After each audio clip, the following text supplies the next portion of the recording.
दुर्गायै नमः। सप्तमो अध्यायः चंड और मुंड का वध।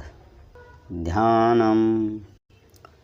ॐ ध्यायेयं रत्नपीठे सुखकलपठितं शृण्वति श्यामलांगी न्यस्ते काङ्ग्रिसरोजे शशि सकलधरां वल्लकीं वादयन्तीं कल्हाराबदमालां निर्मितबिल्वसच्चोलिकां रक्तवस्त्रां मातंगी शंखपात्रां मधुरमधुमदां चित्रकोद्भासिभालां। मैं मातंगी देवी का ध्यान करता हूँ। वे रत्नमय सिंहासन पर बैठकर पढ़ते हुए तोते का मधुर शब्द सुन रही हैं। उनके शरीर का वर्ण श्याम है।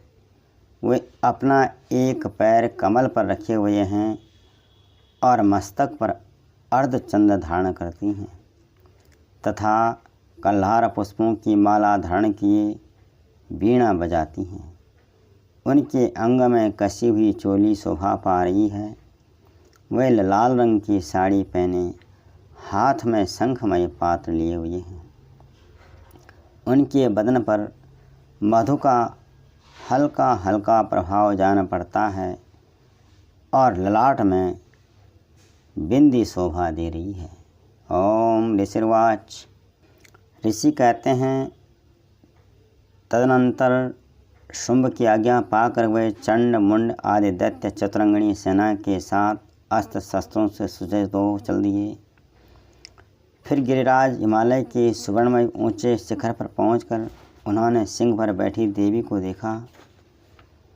वे मंद मंद मुस्कुरा रही थी। उन्हें देखकर दैत्य लोग तत्परता से पकड़ने का उद्योग करने लगे। किसी ने धनुष तान लिया, किसी ने तलवार संभाली। कुछ लोग देवी के पास आकर खड़े हो गए। तब अंबिका ने उन शत्रुओं के प्रति बड़ा क्रोध किया। उस समय क्रोध के कारण उनका मुख काला पड़ गया, ललाट में भौहें टेढ़ी हो गई और वहाँ से तुरंत विकराल मुखी काली प्रकट हुई जो तलवार और पाश लिए हुई थी। वह विचित्र खड़वांग धारण किए और चीते के चर्म की साड़ी पहने नरमुंडों की माला से विभूषित थी। उनके शरीर का मांस सूख गया था, केवल हड्डियों का ढांचा था जिससे वह अत्यंत भयंकर जाना पड़ती थी। उनका मुख बहुत विशाल था। जीभ लवल पाने के कारण वे और भी डरावनी प्रतीत होती थी। उनकी आंखें भीतर को धसी हुई और कुछ लाल थी। वे अपनी भयंकर गर्जना से संपूर्ण दिशाओं को गुंजा रही थी। बड़े बड़े दैत्यों का वध करती हुई वे कालिका देवी बड़े वेग से दैत्यों की सेना पर टूट पड़ी और उन सबको भक्षण करने लगी। वे पार्श्वरक्षकों, अंकुशधारी महावतों, योद्धाओं और घंटा सहित कितने ही हाथियों को एक ही हाथ से पकड़कर मुँह में डाल लेती थीं। इसी प्रकार घोड़े, रथ और सारथी के साथ रथी सैनिकों को मुँह में डालकर वे उन्हें बड़े भयानक रूप से चबा डालती थीं। किसी के बाल पकड़ लेती, किसी का गला दबा देती, किसी को पैरों से कुचल डालती और किसी को छाती के धक्के से गिराकर मार डालती थी। वह असुरों के छोड़े हुए बड़े बड़े अस्त्र शस्त्र मुँह से पकड़ लेती और रोष में भड़कर उनको दांतों से पीस डालती थी।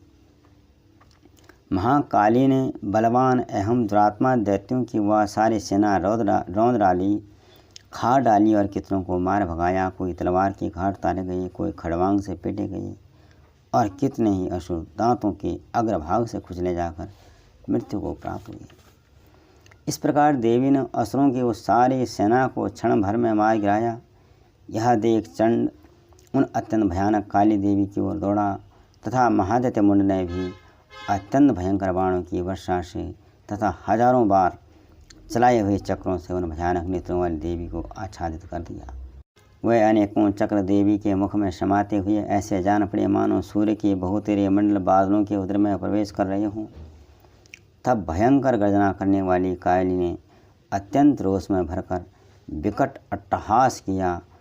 उस समय उनके विकराल बदन के भीतर कठिनता से देखे जा सकने वाले दांतों की प्रभा से वे अत्यंत उज्ज्वल दिखाई देती थी। देवी ने बहुत बड़ी तलवार हाथ में ले का उच्चारण करके चंड पर धावा किया और उसके केस पकड़कर उसी तलवार से उसका मस्तक काट डाला। चंड को मारा गया देखकर मुंड भी देवी की ओर दौड़ा। तब देवी ने रोष में भरकर उससे भी तलवार से घायल करके धरती पर सुला दिया। महाकर्मी पराक्रमी चंड और मुंड को मारा गया देख मरने से बची हुई बाकी सेना भय से व्याकुल हो चारों ओर भाग गई। तदनंतर काली ने चंड और मुंड का मस्तक हाथ में ले चंडिका के पास जाकर प्रचंड अट्टहास करते हुए कहा, देवी, मैंने चंड और मुंड नामक इन दो महापशुओं को तुम्हें भेंट किया है। अब युद्ध में तुम शुंभ और निशुंभ का स्वयं ही वध करना। ऋषि कहते हैं, वहाँ लाए हुए उन चंड मुंड नामक महादैत्यों को देखकर कल्याणमयी चंडी ने महाकाली से मधुर वाणी में कहा, देवी, तुम चंड और मुंड को लेकर मेरे पास आई हो, इसलिए संसार में चामुंडा के नाम से तुम्हारी ख्याति होगी। ओम। इस प्रकार श्री मार्कंडेय पुराण में सावर्णिक मनवंतर की कथा के अंतर्गत देवी महात्म्य में चंड मुंड वध नामक 7वां अध्याय पूरा हुआ। ओम।